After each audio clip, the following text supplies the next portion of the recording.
I am Dr. Ketan Modak. I am a hematologist and bone marrow transplant physician practicing in Nagpur.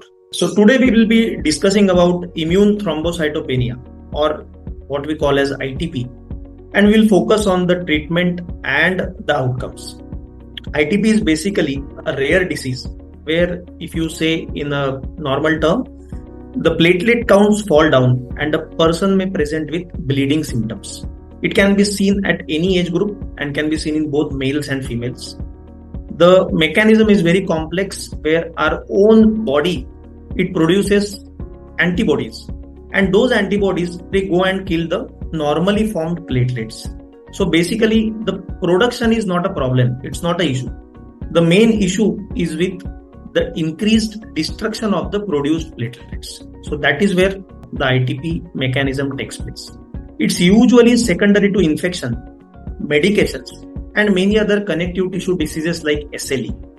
But many a times we don't get any actual cause of ITP, and we eventually term it as idiopathic.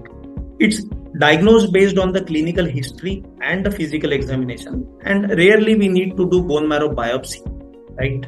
The usual treatment which we use for ITP is steroids and IVIG as the first line treatment.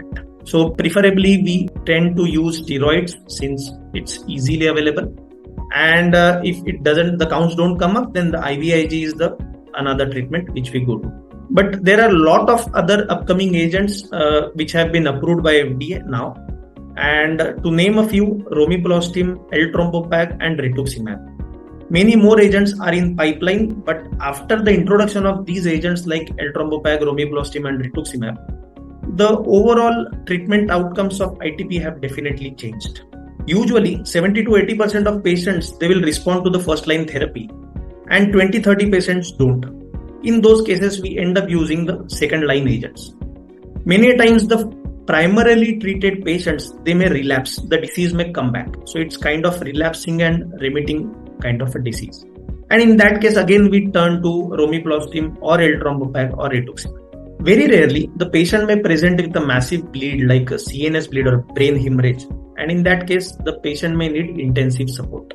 Supportive management along with these medications is very important. There are few important points which one must always remember when we are talking about ITP. Many times what we have seen is patient will stop doing toothbrush or bathing. So that shouldn't be done. Normal soft toothbrush should be used to brush your teeth even though platelet counts are low, and bath must be taken daily. And as we discussed earlier, ITP may recur, but one shouldn't stay under fear that what will happen if the platelet counts are low or what's going to happen. There is always, what we have seen is patients always stay in fear and like it will hamper their normal life. So that shouldn't happen.